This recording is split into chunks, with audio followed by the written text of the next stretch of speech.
Pemirsa dimanapun Anda berada, seperti biasa saya sampaikan salam cempala untuk Anda semuanya. Para pemirsa, tak dongengi ya, saya punya dongeng bagus ini. 25 tahun yang lalu, Sabtu tanggal 28 April, tahunnya 1981. Pesawat Garuda DC-9 dibajak dan penumpangnya seluruhnya disandra. 25 tahun yang lalu. Setelah berputar-putar tak tentu arah, akhirnya pesawat mendarat di Don Muang, Thailand. Geger. Oh, Indonesia geger. Masyarakat ASEAN juga geger. Dunia juga geger. Namun, pada hari Selasa 31 Maret tahun 1981, hanya di dalam waktu 3 menit, Letnan Kolonel Sintong Panjaitan beserta tim yang tergabung dalam pasukan anti-teror Republik Indonesia dapat membebaskan para sandera.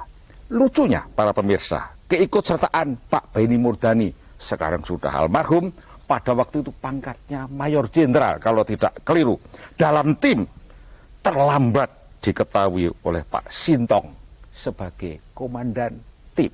Itu benar-benar terjadi, bukan main memang. Prestasi operasi Don Muang memang luar biasa. Orang mengatakan operasi ini seperti operasi Mogadishu yang dilakukan oleh pasukan anti teror Jerman GSG-9. Demikian dikatakan orang. Tapi masalahnya bukan Pak Benny yang akan saya ceritakan, tapi juga bukan Pak Sintong yang akan kami singgung. Tetapi operasi Don Muang mencapai sukses yang luar biasa karena jasa pemerintah Thailand.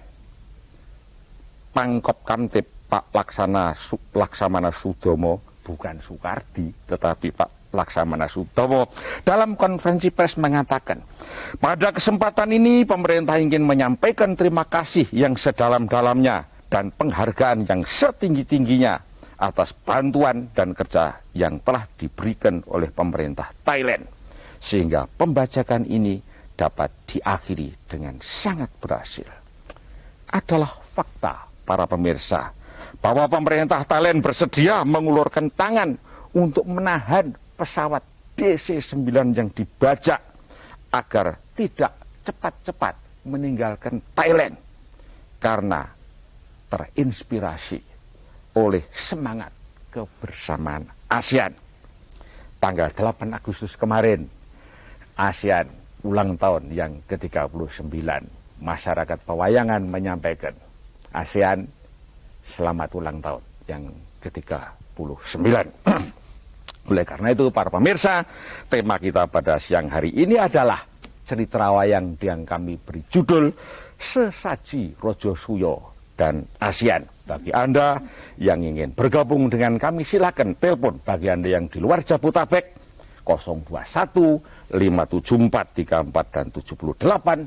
Sedang yang di Jabodetabek, 574 34 dan 76. Kita akan melihat pergelaran wayang kulit Purwo dengan cerita Sesaji Rojo Suyo dengan Ki Dalang, Ki Totok Atmojo dari Sukoharjo. Namun sebelumnya, mari kita simak dulu apa yang ingin disampaikan oleh kawan kita yang satu ini, Ji Rolu.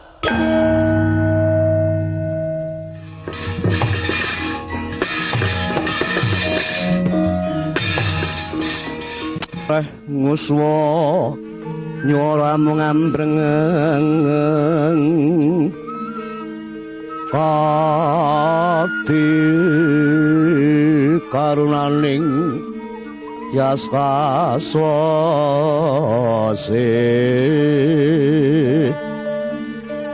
aneng marga malakung sang kantawastrat maja janing ya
Kresna ngandika Yai Prabu Ayuwa sungkawaning dasulairnira Bima tindalan dawuh mopo citeng kakangku Arjuna wonten sabda pangandika nyadhawuh Koko Prabu kan kenyono-nyono tindakipun kakang lan siadi jebul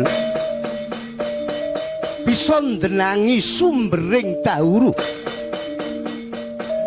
ingkang gawe onar ing negara Ngamarta ora liya ratu ing Sedipura Prabu Wisupala mula yen Wisupala mati saka tanganing Werkudara karana sira dadi satriyaning praja trep yen to kudu ngadili Wisupala ingkang tetela keluputane wis luwih kaping 40 Yai mula awit saka kowe ora perlu diketuni patine Prabu Supala ingkang wigati Janaka untuk sabda pundika ngadhawuh Koko Prabu mara gagi sawangen saka kadohan gunung kang katon saka kene kae pagering negara ing Giribraja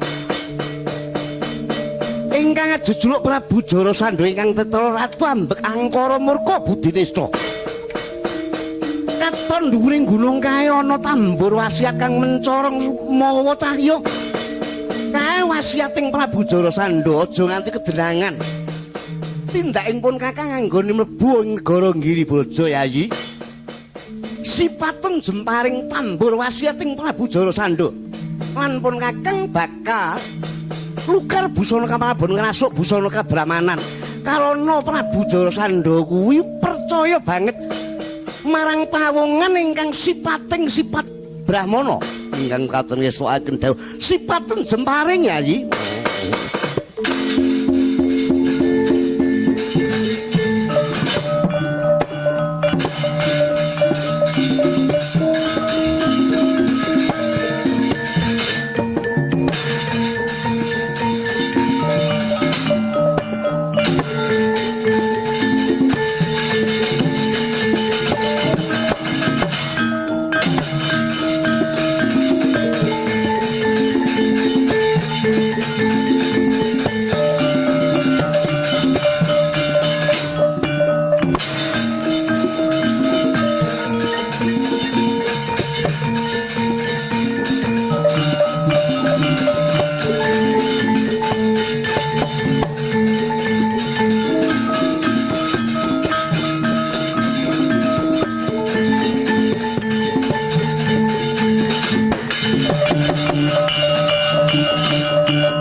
sancut kumregut manjing samudra toya dreng. Wah, ana brahmana nek ana negara Giribraja. Kowe brahmana saka ngendi lan sapa ingkang dadi peparapmu? Yen kowe butuh njaluk apa kowe bakal tak wani sang brahmana. Prabu Jarasandha, sumurupa aku iki brahmana kang tanpa dangka tanpa pinangka. Aranku Brahmana Kresnawa dene praptan ingsun ing negara Giribraja. Aku ora sumedya bakal njaluk marang siramu. Perlune ingsun iki mung gumun marang kasektenmu ingkang tetel jagat ana ingkang timbang marang kadigdayanmu lan kasugihanmu kang kaya mengkono kuwi. Nanging emane Prabu Jarasandha, kasektenmu kang luwi-luwi, kadigdayan ingkang ungkul-ungkul lan kasugihanmu kuwi mau ora dianggo memayu ayuning bawana murih jagat iki tentrem rahayu. Nanging kosok baline awit saka mlaring angkaramu. Kesektenmu mung tanggo ngrupak marang jajaning liyan ngendih marang kamardikaning ratu liya. Ingkang langkung Jarasandha, ing jagat iki ora ana ingkang luwih kuwasa ya mung Sang Hyang Purba Amisesa. Mulanta Jarasandha ingsun iki sejatine nalindring Dwarawati ya titising Sang Hyang Bathara Wisnu. Dewa juru yuwananing adil ngrata jagat aduh mati aku.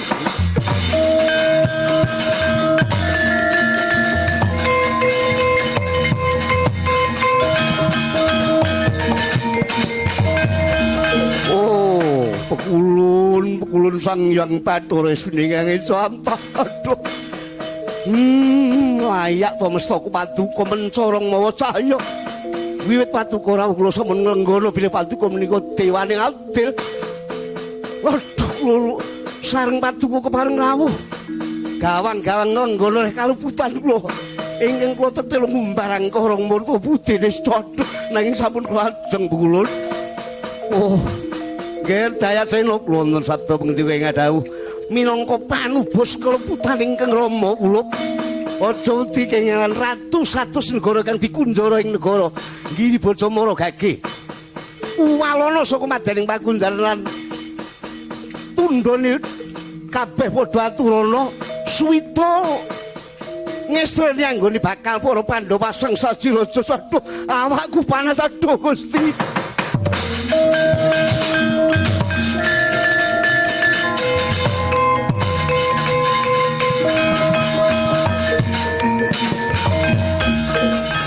Putraning Sun Girdayat Sena, aduh sinuwun. Lepatipun Kanjeng Rama kula sunaken pangasama. Sampun boten kikirangan inggih kula ngengetaken dhateng angkaraning Kanjeng Rama nanging boten dipun paelu. Ya wis. Ingkang Rama ngunduh woing karma pala. Seda geseng karana dikobar dening api ning angkara. Awune bakal ingsun pundhut ndak sebar minangka tumbaling negara Ngamarta bakal wedharing Sajiraja Suya. Wondene sabda ngendikan ingkang Rama, ratu ingkang kinunjara Maragage enggal warana. Sabanjure enggal padha aturan ayuh nderek marang panjenengan ingsun. Marang negara Ngamarta sumurupa yen negara Ngamarta iki kepareng nyedhahi para nalendra, para raja lan para ratu nggelar Sajiraja Suya. Aja nganti kabestulan Maragage enggal derekno pandhi mongso Gusti kula derekaken.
nuwun Kanjeng Eyang ing Wirata dasan para punden lan para pinispuh miwah rawing para nalindra sewu negaring-negaring amarta sak sampunipun sami winengku ing karhayon Eyang ingkang mekaten kula nyuwun senjata pitulung dhateng Kanjeng Hyang Prabu reh dene boten kekirangan Sang Hyang Purba paring kanugrahan dhateng para wayah Pandhawa miwah para kawula ing negari Ngamarta. Kula kepengin badhe nggelar saji Raja Suya ing sampun dipun pandhegani dening Koko Prabu Bathara Kresna lan Koko Prabu ing Mandura Prabu Baladewa. Ingkang saking menika murih prayogining lampah Eyang borong kalaksananing gumlaring saji Raja Suya. Iya ya. Mas Putu buyut Puntadewa banget ndadekake renaning penggal ingsun.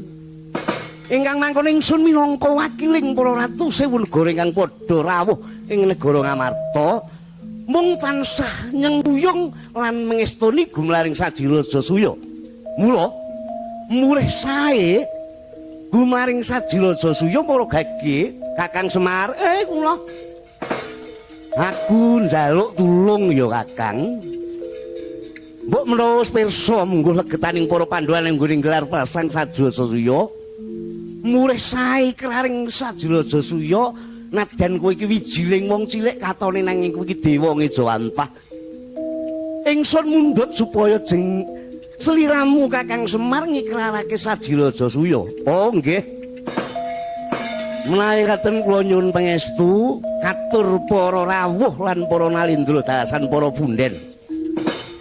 Awit saking kanugrahaning Sang Hyang Marbudining Ngrat ingkang rumentah dening Gusti kula para Pandhawa lan para kawulanipun sanget ngaturaken ageng panuwun ingkang tanpa upami miwah para Pandhawa sami ndedheple kanugrahaning pangeran ingkang mekaten minangka lairing rasa syukur Gusti kula Pandhawa menika nggelar sesaji Raja Suya ingkang ngrawuhaken dening para nalindra sewu negari ingkang dipun pandhegani dening Sinuwun Prabu Bathara Kresna ingkang mekaten mugi salajengipun bibaring saji Raja Suya negari Ngamarta pinayunganing Sang Hyang Purba para kusuman negari sami tinuntun anjok ing kayuwan lan ing kautaman para kawula pinaringana ayem tentrem kalih sing sambika kalih sing bebendu agung ingkang mekaten ndara monggo sami angsung sati jaya-jaya wijayanti Suradira Jaya nikanang ngrat badhe lebur dening panguwasaning Astuti.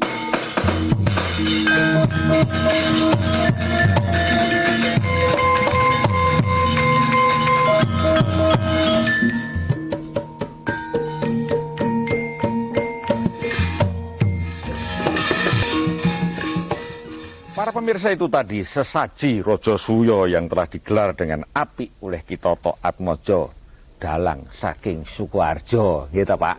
Iya. Para pemirsa, ini semua terjadi karena kerjasama antara Sekretariat Nasional Pewayangan Indonesia atau yang sering kita sebut dengan Sinawangi, tentu saja dengan Televisi Republik Indonesia, Sanggar Rediwaluyo pimpinan Mbak Wati, sing saiki lungguh neng buriku gitu ya. Yang terakhir adalah PT Indofood Sukses Makmur, sebuah perusahaan pangan menjadi besar karena senantiasa ingat apa yang dikatakan oleh para leluhur, antara lain cerah agawe bubrah, rukun agawe santoso. Artinya kalau kita itu bertengkar mesti akan repot itu semuanya, hancur itu. Apabila kita sedikit aja bisa menjadi rukun gitu, negara kita pasti akan lebih baik daripada apabila kita gur-gegiran saben dina. Kira-kira begitu. Para pemirsa, saya akan kenalkan di depan saya ini ada seorang tokoh dari ASEAN gitu ya, tapi wong Indonesia, namanya Pak Damen. Selamat siang, Pak. Selamat siang, Pak. Ini adalah Deputi Sekretaris Jenderal ASEAN. Tadi sudah sampaikan atas nama dunia pewayangan kami menyampaikan selamat ulang tahun ASEAN yang ke-39, Pak. Terima kasih. Sudah berapa lama panjenengan jadi deputi? Baru 6 bulan, Pak. 6 bulan. Ting masih anyar gitu. Masih semangat-semangatnya ya, Pak. Sekjennya siapa? Sekjennya kebetulan pada saat ini dipegang oleh Singapura, Pak Ong Keng Yong namanya. Oh, kapan Mungkin beliau panjenengan lagi jadi nonton sekjen? sekarang. Panjenengan jadi sekjen. Kapan? Deputy. Kak Wani gitu. Wah, ngunggul-ungguli. Tapi saya ini orang Deplu, Pak. Orang dalam. Ya dari Singapura ya Pak ya sekjennya ya Pak. Betul. Kalau ketuanya dari mana sekarang? Pada periode sekarang ini. Periode Filipina, Iya, Pak. Filipina ya. Baik Pak, terima kasih. Di negara-negara ASEAN, 10 negara ASEAN Pak, ada wayang enggak di sana? Oh, ada dong, Pak. Oh, ada. Ya. Ada semua. Ada Termasuk semua. Singapura pun yang kecil itu ada juga. Ada wayang. Iya, Di ada Brunei semua. Darussalam juga ada wayang. Ada. Oh ya, baik. Pada suatu ketika kita dolan ke sana nonton Silakan. wayang nanti. Ya.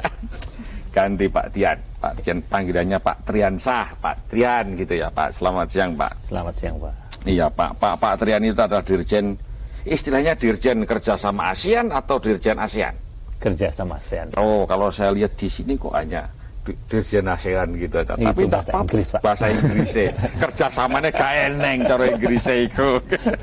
Asli dari mana coba panjenengan? Waduh, Pak. Indonesia asli. Campuran, Pak. Campuran ya itu. Jadi asli Indonesia. Pernah nonton wayang Pak Trian? Lah, barusan, Pak. Wah itu jawaban diplomat itu luar biasa itu barusan katanya saat durungnya orang tahu itu. Baik, terima kasih. Baik, panjenengan nonton wayang ini tadi. Ya. Panjenengan pernah dengar yang namanya dalang kalau gitu? Pernah, Pak. Dalang itu bagaimana menurut pendapat panjenengan? Dalang itu yang ngatur segalanya, Pak. Kalau nggak ada dalangnya nggak jalan ceritanya, Pak. Sederhana. Iya. Tapi beliau ini tidak dalang kerusuhan bagaimana? Itu namanya provokator. Provokator. Inggih, terima kasih. Saya akan ke Pak Toto. Pak Toto, Pak Toto ini adalah dalang sepuh atau setengah sepuh atau selondok sepuh gitu ya dari Sukoharjo yang menjadi kamusnya para dalang-dalang muda. Biasanya kalau dalang muda kepingin tanya sesuatu, tanyanya kepada Pak Toto ini. Terima kasih. Indah di Sukoharjo, ngarepe saya pernah main ke sana, tapi mangso angin. Tapi bagus Pak, itu luar biasa. Ketika peristiwa 27 Mei sedang petiti Sang Hyang Hanantobogo ngorek itu, gimana rumah panjenengan di Sukoharjo? Lindu itu. Terkena dampak lindunya tapi tidak merusakkan rumah-rumah Pak. Alhamdulillah di sana baik semua. Hanya Sukoharjo yang sebelah selatan itu ada sedikit penderitaan yang diterima oleh Tapi rakyat. rumah panjenengan sendiri bagaimana? Alhamdulillah baik Pak. Iya. Tapi rumah- hanya kerusakan-kerusakan kecil saja. Tuh, orang Jawa itu omahe rusak ya bilang alhamdulillah. Pak Toto, tolong diceritakan Pak. Tadi ada sebenarnya kalau saya lihat tadi sebuah perutusan gitu ya, ada Kresno, ada Brotosino. Werkudara Bima itu dengan Janaka diutus untuk pergi ke Giribojro gitu ya. Iya. Dalam rangka mengentaskan raja-raja yang dikerangkeng oleh Joro Santo. Iya. Panjenengan ceritakan latar belakangnya. Ono apa kok para Pandawa itu mengutus ke sana? Ada apa? Ya. Di antara lain menurut saya Pak, Ya. di jagadnya pedalangan itu Pandawa mengentaskan para raja yang ditawan oleh Prabu Joro Sando itu misinya misi kemanusiaan Pak. Kemanusiaan. Beliau para Pandawa itu di dunia pedalangan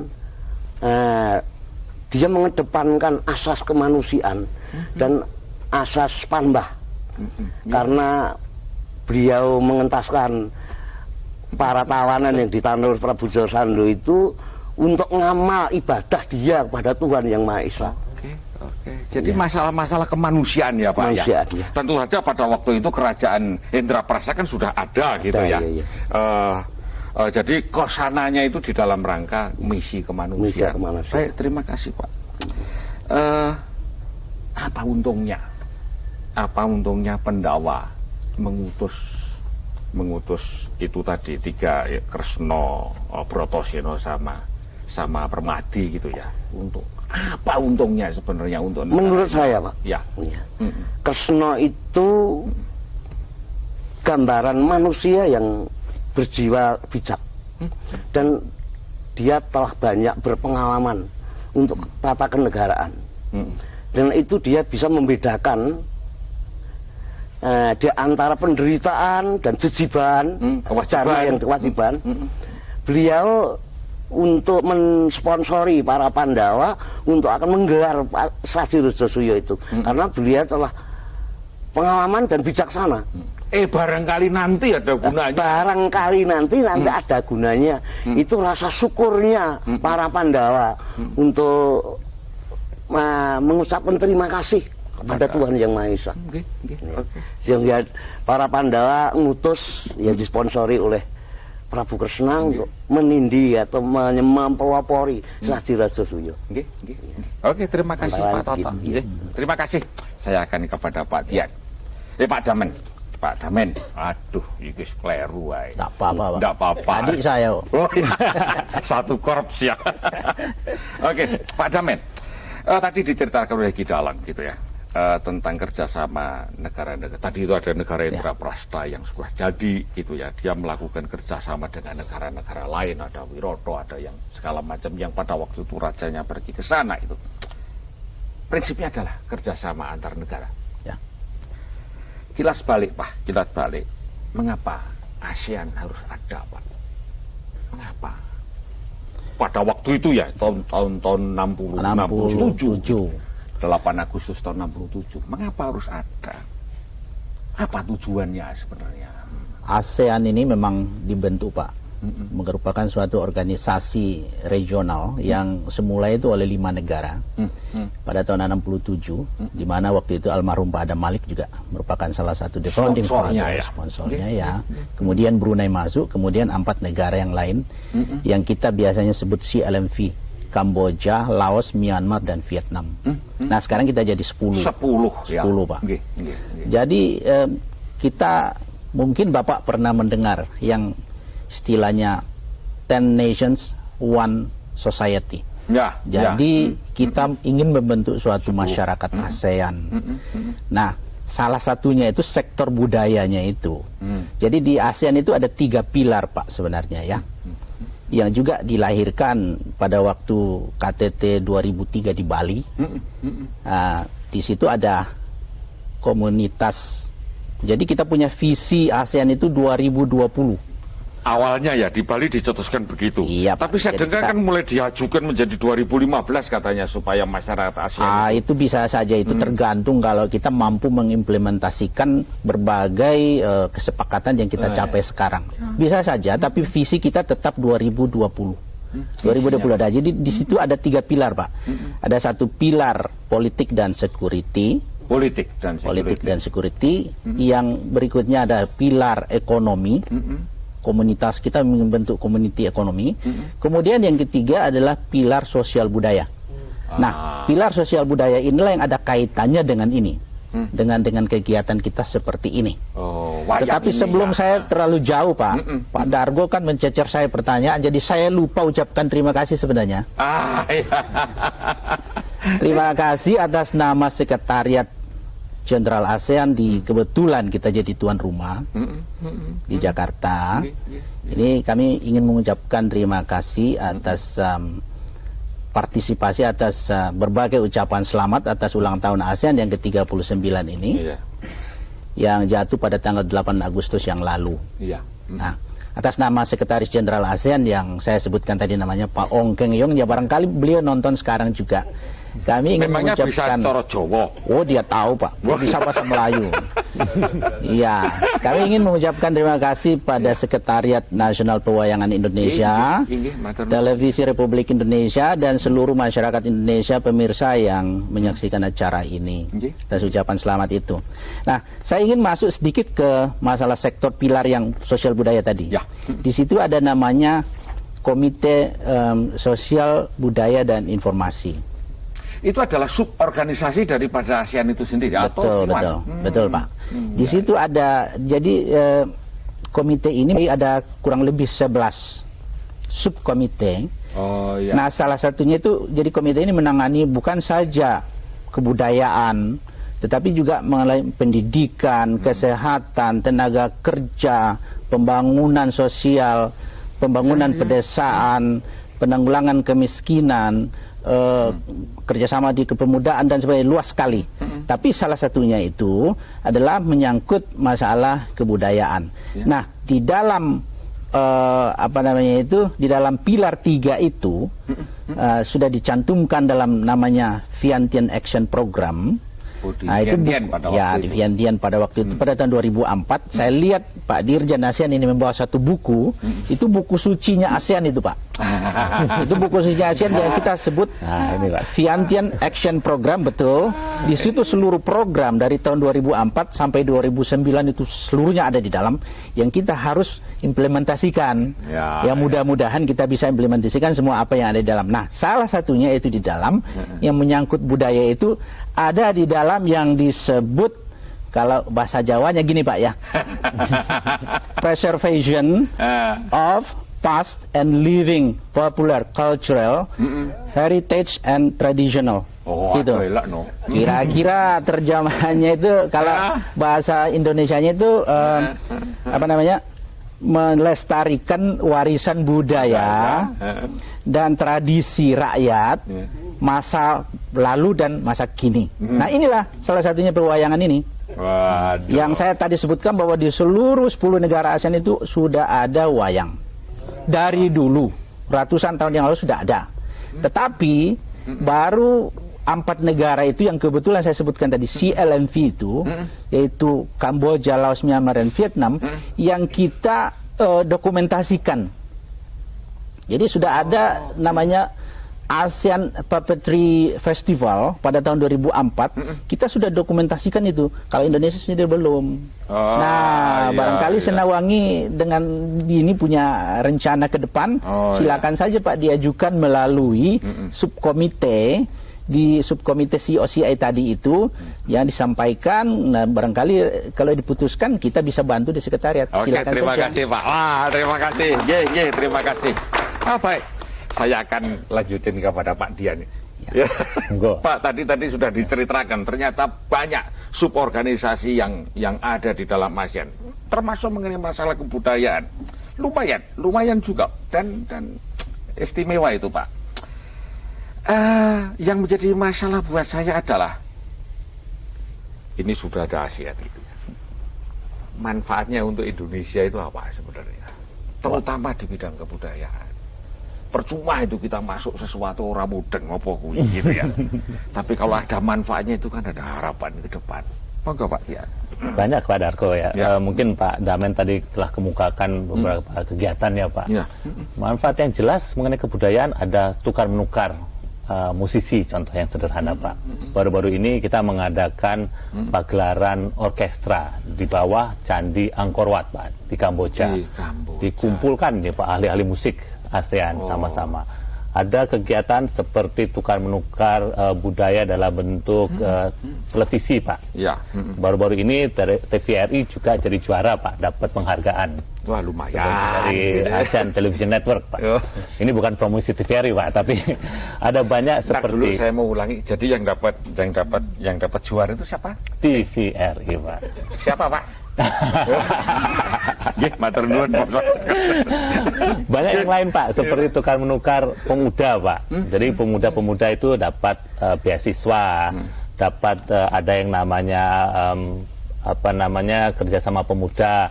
Yang sederhana mungkin juga di bidang budaya juga pengenalan lebih dekat antara sukarelawan Pak. Jadi kalau misalnya ada bencana alam itu kumpul-kumpul Pak. Jadi pemuda ASEAN, contoh yang gampang kemarin ini ada pemuda juga dari Malaysia di samping tentara dan sipil juga datang membantu. Jadi manfaatnya jelas Pak, bencana datang ASEAN. Gitu. Terima kasih Pak Dian. Para pemirsa, kita sudah berbincang-bincang mengenai masalah apa itu ASEAN, apa itu cita-citanya, apakah itu tujuannya, sekarang yang dicapai di mana. Sebentar kita akan ngomong-ngomong perkara pertemuan para menteri luar negeri ASEAN yang pada bulan lalu bertempur di Kuala Lumpur. Namun sebelumnya, Mbak Wati, monggo Mbak Wati, gugur gunung, monggo.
kita lanjutkan obrolan kita mengenai masalah ASEAN, terutama pertemuan para Menteri Luar Negeri ASEAN yang terjadi di Kuala Lumpur pada tanggal 26 dan tanggal 27 baru lalu. Bagi Anda, tapi yang ingin bergabung dengan kami, silahkan luar Jabodetabek 021 574 34 dan 78, sedang yang di Jabodetabek 574 34 dan 76. Ini masuk. Halo, selamat siang. Halo, selamat siang. Ya, silakan Bapak. Selamat siang semuanya Bapak-bapak, terutama Pak Darko ya. Oh, inggih. Nggih Pak, Cempana itu ngurusi wayang memayang enggak sih Pak? Kok sekarang wayang kok kelihatannya kayak sepi gitu loh. Sekarang saya lihat 30 menit aja rasanya seneng banget ini. Iya. Kok mau digalakkan lagi gitu, terutama di TVRI apa di mana gitu ya. Iya. Cuman gitu aja. Terima kasih. Oke, terima kasih. Berikutnya, halo. Berikutnya. Oke, kita akan tunggu. Kembali kepada Pak Damen, Pak. Seperti tadi saya katakan, tanggal 26, tanggal 27 Juli gitu, para 10 Menteri Luar Negeri di kalangan ASEAN, tentu plus 16 yang lain, itu adalah forum ASEAN itu ya, berkumpul di Kuala Lumpur. Saya akan quote sedikit apa yang dikatakan oleh Pak Perdana Menteri Malaysia, Pak Abdullah Ahmad Badawi, sehari sebelum diskusi itu terjadi, yaitu tanggal 25 Juli. Dia mengatakan rodo keras karena ini masalah-masalah Palestina ini rupa-rupanya. Negara-negara ASEAN jangan bersikap masa bodoh dengan apa yang terjadi di Palestina dan Libanon. Saya kira kita di ASEAN harus berusaha agar suara kita bisa didengar lantang dan jelas. Kita tidak bisa terus memberi toleransi atas penaklukan dan represi Israel terhadap rakyat Palestina. Pertanyaannya adalah, saya tidak tahu apakah terinspirasi dengan pernyataan ini, tapi yang ingin diketahui adalah bagaimana sebenarnya pendapat ASEAN tadi itu perkara Palestina dan Israel. Begini Pak Dargo, terima kasih. Kita tunggu 1 menit lagi. Ya. Saya lanjutkan. Ya. Pertanyaannya ya bagus sekali. Saya kira memang sebagai ASEAN, kita menginginkan suatu masyarakat. Kita cita-citakan suatu masyarakat ASEAN yang aman, damai, tentram, sejahtera. Seperti ke cita-cita depan. semula. Seperti cita-cita semula. Jadi kita konsekuen dengan cita-cita itu. Ya. Nah, apa yang terjadi di Timur Tengah itu tentu sangat menyedihkan, dan kita mengecam hal-hal seperti itu, dan kita ingin melihat bahwa itu segera diakhiri, dan segera diadakan rehabilitasi untuk sebagai akibat-akibat dari itu. Dan saya kira juga beberapa negara ASEAN sekarang itu sudah menyatakan niatnya untuk bisa mengirim pasukan penjaga perdamaian, penjaga keamanan termasuk Indonesia sendiri. Jadi saya kira itu tujuannya. Kita punya tujuan mulia. Jadi kita sebagai bangsa, sebagai masyarakat ASEAN yang cinta damai, tentu tidak senang dengan hal-hal seperti itu. Dan kita mengecam hal itu. Oke, saya akan lari kepada Pak Tian. Sebelum ada telepon masuk, Pak, saya dengar ketika para menteri luar negeri diskusi perkara sikap ASEAN terhadap tindakan Israel ke Palestina, katanya ada 3 negara yang alot gitu ya, karena dia itu mempunyai hubungan ekonomi yang cukup ketat dengan Israel. Sebenarnya apa yang terjadi di sana? Walaupun saya tahu akhirnya sepakat. Sebentar Pak, ini ada telepon. Halo, selamat siang. Halo. Putus lagi, monggo Pak Tian. Assalamualaikum. Loh, barengan muncul mana kaya terjo. Silakan. Silakan Bapak. Suroso Pak. Nggih, namanya siapa Bapak? Pak Haji Raden Suroso, Pepadi, Kaltim, Samarinda. Kalimantan Timur, nggih, bar nanggap wayang ini Pak ya. Darko lali. Nggih. Silakan Pak Roso, monggo. Nggih. Ini berkaitan dengan ASEAN. Ya. Ini tersebut apakah peran aktifnya terhadap musibah-musibah yang ada di Indonesia? Iya. Ini apakah ada bantuan-bantuan begitu? Iya. Sebab nanti kalau tetangga-tetangga kita peduli dengan orang Indonesia kan, alhamdulillah ini Pak Darto. Oh iya, terima kasih Pak Roso. Berikutnya. Dan saya yang kedua, Oh, masih ada. Nggih. Silakan, Pak. Lanjut. Nggih, lanjut. Agak to the point, Pak. Nggih. Pepadi terus pundi Pak, kok belum ada rapat lagi di Jakarta? Oh. Oke, matur nuwun, nggih. Beri ya, halo. Halo. Ya, selamat siang Pak. Ya, siapa ini? Pak Sakti, selamat Pak. Pak Selamat dari mana? Bojonggede, Karet Bensin. Oh ya. Silakan, Ini Pak. begini Pak, pertanyaan kami sekarang Israel kan lagi rame Pak. Ya. Ini kami ambil sifat daripada Israel atau Yahudi. Ya. Sifatnya Pak ya. Semoga bisa dipentaskan wayang yang menggambarkan sifat yang angkara murka itu. Ya. Jadi dengan demikian tepat apa yang dilakukan oleh televisi pada saat orang Yahudi itu melakukan kebiadabannya terhadap Palestina. Oke. Terima kasih, Mas Nur. Oke, terima kasih. Berikutnya kalau masih ada. Oke, Pak, ini lanjutkan tadi, Pak. Itu Ya, ada Pak. beberapa pertanyaan untuk panjenengan banyak ini. Mungkin banyak. Kalau saya sih sedikit sekali gitu. Mangga. Baik Pak, tadi mungkin pertanyaan Pak Rosto baik sekali itu Pak ya, mengenai peran aktif ASEAN dalam musibah.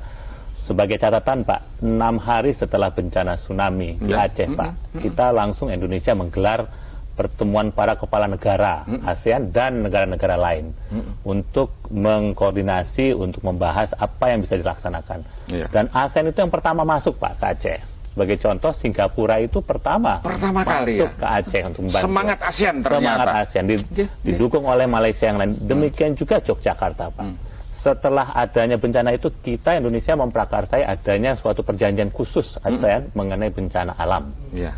Yang namanya Disaster Relief Agreement. Oh, ini iya. banyak Pak keuntungannya untuk Indonesia. Contohnya kita siapkan adanya suatu standby force atau pasukan yang siap untuk membantu kalau ada bencana. Iya. Dan fakta menunjukkan Pak, pas setiap ada bencana yang pertama-pertama masuk itu teman-teman kita dari ASEAN Pak. Dengan segala fasilitasnya, dengan segala kelebihannya, mungkin di samping mereka punya feeling kekitaan Pak. Kekitaan itu menjadi istilah. Bahasa Londonnya we feeling Pak. Feeling kekitaan itu loh Pak. Dan mereka merasakan satu saudara.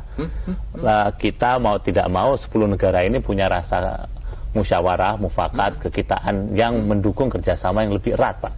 Jadi kalau orang nanya misalnya apa manfaat ASEAN yang pasti-pasti, bencana itu telah menunjukkan bahwa di tingkat akar rumput terjadi kerjasama yang lebih erat. Oke. Itu yang untuk itu Pak. Nggih, matur nuwun. Istilahnya bagus, kekitaan. Sekarang ini kita ini kekamian atau keakuan. Ya. Baik. Tadi disinggung oleh Pak Damen ya mengenai masalah pasukan keamanan. Saya akan quote panjenengan. Pernyataannya daripada Pak Menteri Luar Negeri Pak Hasan Wirayuda. Indonesia siap mengirim 1 batalion tentara ke kawasan Timur Tengah. Namun hal itu tergantung pada jenis mandat yang akan diberikan Dewan Keamanan PBB. Kalau mandatnya adalah pasukan penjaga keamanan, Indonesia pasti akan ikut serta. Tapi jika bentuknya adalah pasukan multinasional, walaupun itu dibentuk oleh Dewan Keamanan PBB, Indonesia tidak punya tradisi untuk itu. Pak, saya pernah di PCI, kawan saya. Beda nih pasukan multinasional karo pasukan penjaga keamanan itu apa toh Pak sebenarnya itu? Nah, pertanyaannya bagus Pak Dargo. Oh bagus, dilatih 5 tahun. Sederhana aja Pak. Iya sederhana ya. Kalau itu di bawah piagam PBB, pasal 6 itu jelas menyatakan bahwa kalau dibentuk berdasarkan mandat dari Dewan Keamanan PBB ada legitimasinya Pak, jelas. Dan komposisinya beragam berdasarkan situasinya gitu Pak. Jadi benar-benar ada hal yang, dan kita memang sudah seringkali kirim pasukan Garuda 1, Garuda 2 ke Kongo, ke Timur Tengah, ke beberapa tempat, dan sudah ada sistemnya, sudah ada mekanisme yang jelas gitu Pak. Kalau misalnya bukan pasukan penjaga keamanan itu dalam konteks PBB itu, nah sopo yang mimpin, mandatnya apa, dan segala hal yang sangat teknikal itu perlu dibahas. Tapi mungkin satu hal Pak, sebelum itu Pak, yang satu hal mungkin saya perlu kemukakan tadi pertanyaan Pak Darko mengenai hasil Kuala Lumpur. Ini hasil yang cukup jelas. Ada satu lagi Pak, ada deklarasi ASEAN yang intinya menyatakan negara-negara ASEAN, perwakilan negara ASEAN di Timur Tengah akan saling membantu tenaga kerja atau warga negara ASEAN yang tidak punya perwakilan. Nah, ini hasil konkret, Pak. Konkret, Jadi, ya, baik. contoh yang sederhana, Filipina tidak punya kedutaan di Syria, misalnya, Pak. Jadi, tenaga kerjanya dia yang di Lebanon itu lari keluar, Ujur, ya. dibantu oleh kedutaan besar Indonesia di sana. Gitu, kalau mereka konkret, jadi, konkret semuanya. Pak, hasilnya juga. Iya, oke, terima kasih. Pak, ada satu lagi mengenai yang tempo hari dibahas oleh duta besar kita yang ada di Kuala Lumpur mengenai masalah denuklirisasi ya, di Semenanjung Korea. Saya pikir ASEAN juga mengenai pendapat mengenai masalah itu. Sebenarnya perkembangannya sampai seberapa itu Pak mengenai denuklirisasi di Semenanjung Korea? Saya kira perkembangannya itu ditangani oleh beberapa negara ya. Ya. Mungkin nanti Pak Trian bisa nambahin. Tapi kita memang seperti yang saya sebutkan tadi, kawasan yang cinta damai dan bebas nuklir juga di kawasan ini. Kita menginginkan memang itu ada suatu penyelesaian yang sesegera mungkin supaya masalah Korea Utara itu juga ini, karena kalau terjadi sesuatu di Korea Utara juga akan dampaknya ke kawasan kita juga akan sangat besar, Pak. Oke. Waktu sudah habis. Saya dari sana sudah menunjukkan jari 3 di sini, berarti kurang 3 menit. Kalau kita ngobrol memang kita tidak sengaja, ternyata waktu kita sudah habis, Pak. Oleh karena itu, sebelum yang lain-lain saya akan membuat catatan di dalam diskusi kita pada siang hari ini. Amat sederhana. Negara Indonesia itu baru dikatakan negara besar bila negara ini mampu memberi manfaat kepada rakyatnya dan negara-negara di sekitarnya.